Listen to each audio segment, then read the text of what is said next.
Lesson 2. A large number of laws are about property.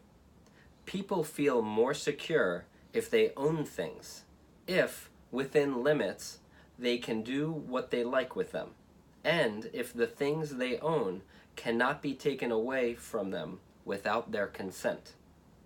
One of the main aims of laws is to increase people's sense of security, and one of the ways they do this is by recognizing and protecting property rights. What is property? Anything that has a money value and can be cashed or exchanged counts as property. Land, buildings, furniture, vehicles, money, copyrights. For something to be property, it has to be possible for someone to have an exclusive right to it. There cannot be property in something like the air, which we have to share with others whether we like it or not. So the first question about property has to be whether it is right for the state to protect an exclusive right of this sort, rather than to insist that people share things. One reason for protecting private property is that this helps those who own it to be more independent.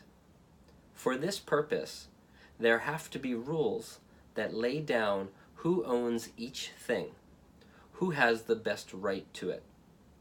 It is true that not all states want their citizens to be independent, but those that do not nevertheless protect property owned by the state and other public bodies. They also find it convenient to give people some limited rights to private property, since that encourages them to work harder and be more productive. Another reason for protecting property is to make sure that economic and domestic life can be carried on without too much interference by others.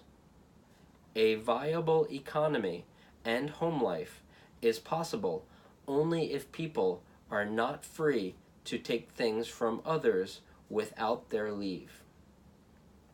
It is better that those who are in control of things and have possession should remain in control and be free to use the things broadly as they choose until a court decides otherwise. So, alongside rules that lay down who owns what, there have to be rules protecting possession and discouraging even owners from believing that they can do what they like.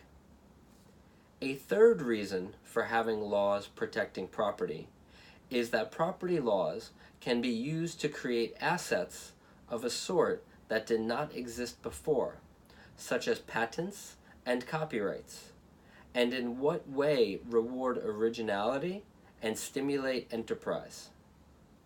In practice, all societies have property laws that lay down who owns what and give exclusive rights to the owners of the things which are owned. Certainly, the spread of property that results from these rules may be unjust. Some may have too much and others too little.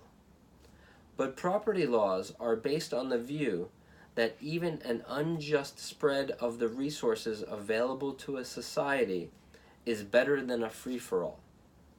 Property laws have to answer three key questions. What counts as property? What justifies giving a particular person an exclusive right to a particular thing? And how are property rights to be protected?